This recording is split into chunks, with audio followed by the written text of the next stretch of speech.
విశ్వనాథం జగన్నాథనాథం సదానందభాజం భవద్భవ్యభూతేశ్వరం భూతనాథం శివం శంకరం శంభుమీశానని.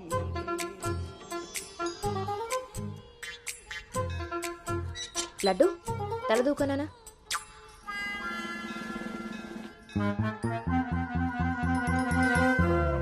దువ్వెన్న చేతికిస్తే దేవారస వెధవలా ఎలాగ పైకి దూకుతున్నాడో చూసావా?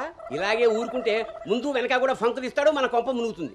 శుభ్రంగా నూనె రాసి సైడ్ పాపిడి వెధవకి. ఆయన జుట్టెలా దూకుంటే ఏంటండి? దువ్వే జుట్టు కట్టే బట్టను బట్టి ఎలా ఎదిగేడుస్తాడో తెలుస్తుంది. ఆయన ఊళ్ళో వాళ్ళ పిల్లలందరూ మన లడ్డు లాగానే పెరుగుతున్నారా ఏంటి? ఊళ్ళో వాళ్ళ గొడవ మనకెందుకు? మన లడ్డు చిచి చండాలమైన నీ పిలుపు నాకొచ్చింది ఏమిటే? అయినా లడ్డు బూందీ అని పిలుపు ఏమిటే? వీడేమన్నా శనగపిండితోటి సున్నిపిండితోటి చేయబడ్డా? మన కష్టార్జితం ఘోరించవులే. ఇగో లక్షణంగా పైకి వస్తాడని గౌతముడు నా మహానుభావుడు పేరు పెట్టాడు వీడికి. ఇవన్నీ బానే చెప్తారు. ఇంటి పక్కనే స్కూల్ పెట్టుకుని ఎక్కడో ఊరవతలు జాయిన్ చేశారు వీడిని. పిల్లాడు అలసిపోతున్నాడు. వాడు అలిసిపోయినా సొమ్మసిలిపోయినా పర్వాలేదు. ఏంటండి మరి మీ చేదస్తం కాకపోతే? చాదస్తం కాదే, ఇప్పుడు వీడిని వేసింది బాయ్స్ స్కూల్, కానీ పక్కనే ఉన్నది కో ఎడ్యుకేషన్. అక్కడ నిక్కర్లు సొక్కాలే కాదు, గౌన్లు కూడా ఉంటాయి. ఐ లవ్ యు అన్నాడు. నా పెంపకం ప్రకారం వీడు పడ్డనుకో, కానీ ఏ గౌనన్నా వీడి వెనకాల పడిందనుకో చదువు సంకనాగిపోతుంది. ఏమిటండి వీడి వయసు ఏంటి? మీరు మాట్లాడేది ఏంటి అసలు? వయస్సు వీడిది. రే నీకొచ్చిన పాట ఒకటి పాడమ్మా. చిలుకా క్షేమమా కులుకా కుశలమా ప్రియతమా. అబే ఒక సినిమాకి షికారికి తీసుకెళ్లకుండా మొక్కలు కంచె వేసి పెంచినట్టు ఇంత కట్టుదిట్టంగా పెంచుతుంటే ఇప్పుడే వీడు చిలుకా క్షేమమా అంటున్నాడు. వదిలేస్తే లక్సు పాప అంటాడు. ఈ జనరేషన్ పుట్టడమే రేసుగుర్రాలా పుడుతున్నారు. కళ్ళె వేయకపోతే కంచె దాటేస్తారు. 20వ సెంచరీలో వీడికి ఏదో ఉద్యోగం వస్తుంది. అసలు అప్పటి జనరేషన్ ఊహించుకుంటేనే భయం వేస్తుంది. ఇప్పుడే వీడిని మన దారిలో పెట్టుకోకపోతే ఇదిగో ఇలా తయారవుతాడు. ఈ రోజు నుంచి మన ఇంట్లో భక్తి ఛానల్ తప్ప ఇంకోటి రావడానికి వీల్లేదు. నా మొహం వస్తాయంట పదా.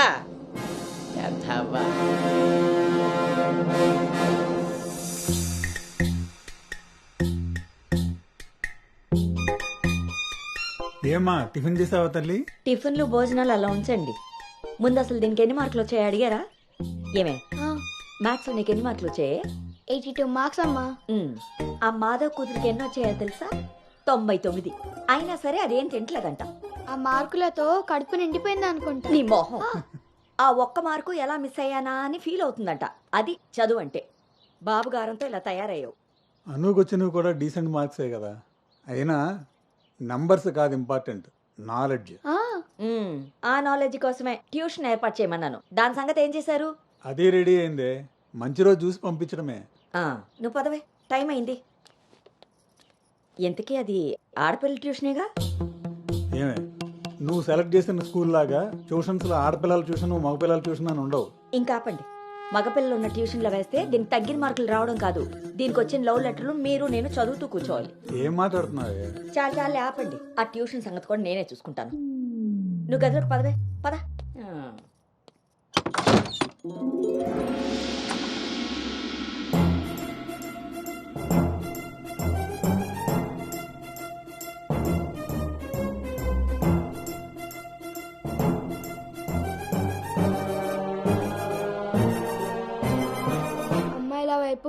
అమ్మాయిల వైపు కన్నెత్తి చూడను. అబ్బాయిలతో పన్నెత్తి మాట్లాడను. వాళ్ళు తల తిప్పి మాట్లాడించిన నేను తల దించుకొని వెళ్ళిపోతాను. నాన్న చెప్పిన మాట జవదాటను. అమ్మకిచ్చిన మాటని మర్చిపోను.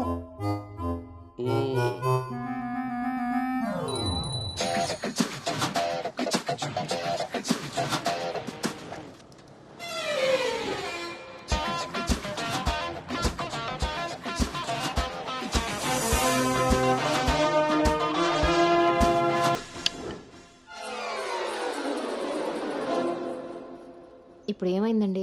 ఇంతకన్నా ఘోరం ఏం జరగాలి? నేను వీడిని రాముడిని పెంచాలనుకుంటుంటే నువ్వు వినాయకంగా కృష్ణుని చేసి పారేసావు. ఇద్దరు దేవుళ్లే కదండి. కాదు, ఇద్దరు ఒకేలా కనిపిస్తారు కానీ ఇద్దరు ఒకటి కాదు. రాముడికి ఒకే భార్య, ఒకే బాణం. అదే కృష్ణుడికి ఒక ఫ్లూటు, దాని నిండా ఇప్పుడు వీడికి ఈ వేషం వేసి ఏం చేస్తారు, అక్కడికి తీసుకెళ్లి ఫ్రూట్ తీస్తారు. అది విని ఆడపిల్లలంతా వీడి చుట్టూ ముగి కోలాటం ఆడతారు. అది చూసి మీరు కిలకలాడుతూ చప్పట్లు కొడతారు, అంతేనా? చిన్నమ్మాయి, మీ నవ్వుల్ని మిమ్మల్ని చూసి వీడికి రోజు అదే అలవాటై ఆ మేళ ఇంటికి తీసుకొచ్చి కోలాటం ఆడుతూ ఉంటాడు. అప్పుడు నువ్వు నేను వాళ్ళకి కాఫీలు టీలు అందిస్తూ ఉండాలి. బాబు గౌతమ్ రెడీయా? కాదండి, నేను రెడీ. ముందు వాడికి వేషం మార్చు. ఐఎమ్ సారీ అండి. ఏడుపు మొహం వేయకు. రాబోయే నవంకి రాముడు వేషం వేసి తీసుకెళ్ళు. కనీసం తండ్రి మాట విన్న కొడుకుల చరిత్రలో నిలిచిపోతాడు. గదిలోకి వెళ్దామా నాన్నగారు?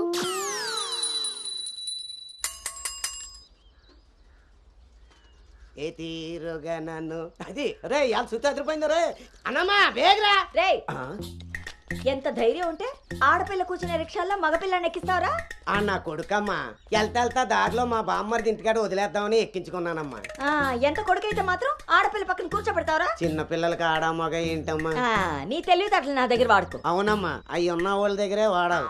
రేయ్ రాల్నోడా, నీ పళ్ళు రాలు కొడతాను. అసలు నువ్వు పోరా, నీ రిక్షా అవుతే ఏవద్దు. ఆ ఈ టైంలో వీడితో గొడవ అంటే అసలే దీని పరీక్ష టైం అవుతుంటే. దీని పరీక్ష పోయినా పర్వాలేదండి, ఈ యదాల రిక్షా మాత్రం ఎక్కించరు. రేపు పెళ్ళైనా మగాళ్ళతో చేస్తారా లేకపోతే నోర్మి, పో. నీ కాళ్ళు ఎడకొడతాను రాయ్, పోరా ఇక్కడి నుంచి. సర్లే అండి, ఈ నెల జీతం ఇస్తారు. చాలా మంది చూసాను ఇలాంటి. ఓరిని నీ నోరు పడా. అమ్మా, ఏంటి అలా చూస్తారు? టైం అయింది, దీన్ని వెళ్ళి దింపరండి. రేపు నుంచి ఇంకో రిక్షా మాట్లాడండి.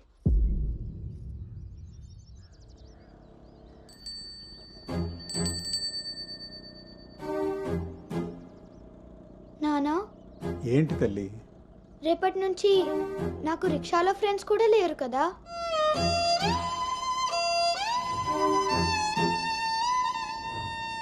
మనం ఇటెక్కడికి వెళ్తున్నాం?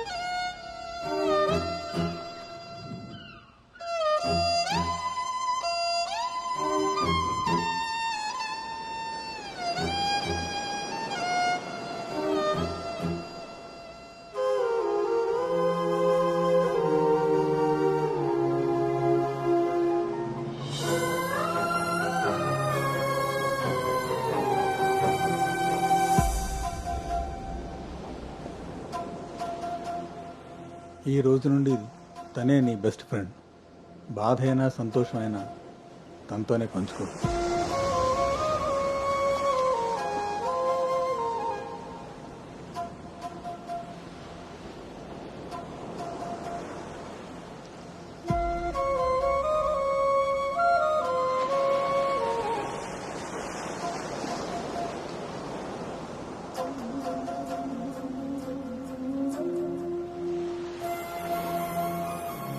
నా బాధ నీతో చెప్తే నాకు రిలీఫ్ ఎలా అవుతుంది?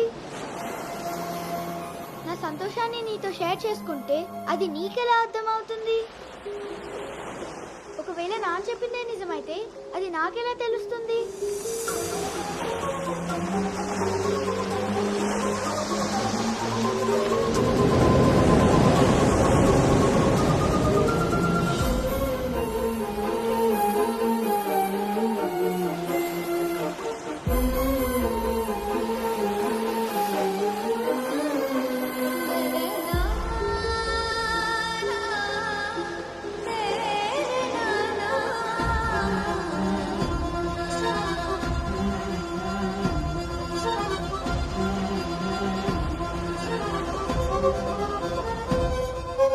నీకు విషయం చెప్పనా?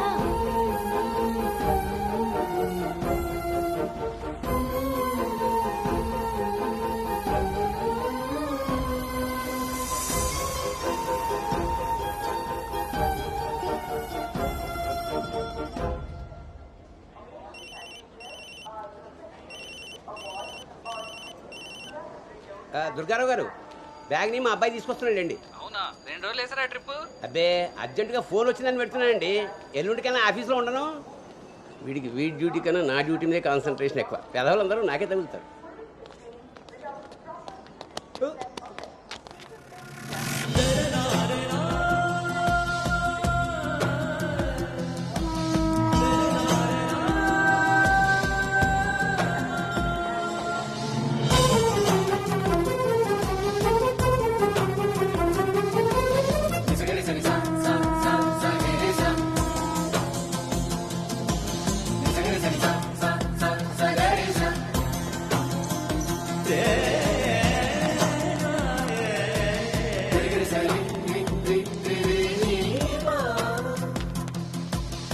ఏ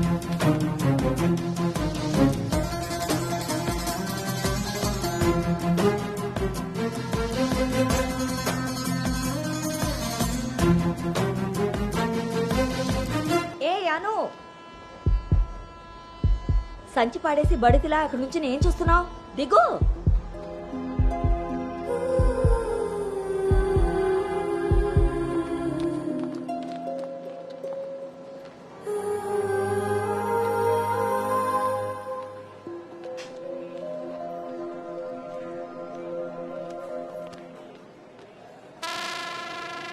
ఏం చేస్తున్నారు ఇక్కడ?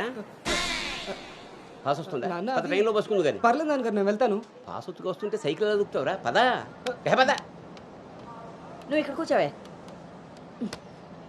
ఒరే, నీ సీట్ నెంబర్ ఎంత? 52 అండి. నువ్వు వెళ్ళి 69లో కూర్చో. వెళ్ళు. పోసుకొచ్చేయరా, వెళ్ళు.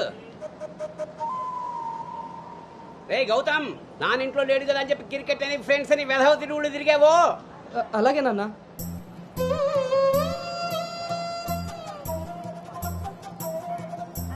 రే గౌతమ్, రోజు ఫోన్ చేస్తాను, ఎప్పుడు చేస్తానో తెలియదు రోయ్, నువ్వే ఎత్తాలి.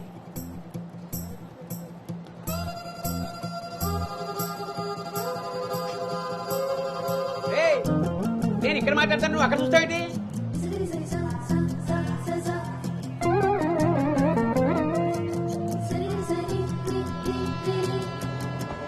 సైకిల్ జాగ్రత్త రోయ్.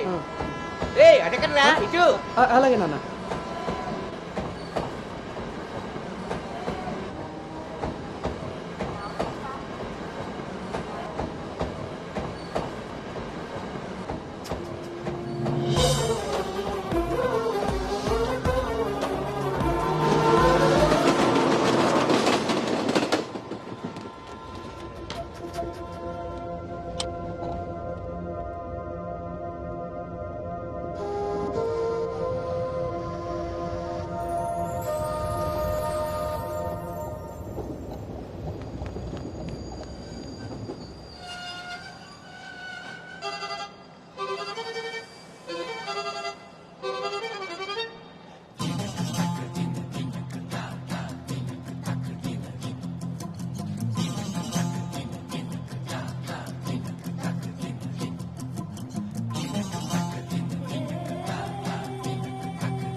రే గౌతమ్, గౌతమ్.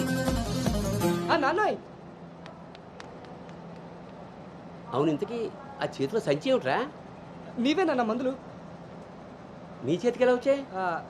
ఇందాక నేను కిందకు వచ్చినప్పుడు పాస్ పోసుకోవడానికి ట్రైన్ ఎక్కినప్పుడు, ఆ తర్వాత మళ్ళీ నువ్వు ఎక్కావు కదా నాన్న. ఆపు.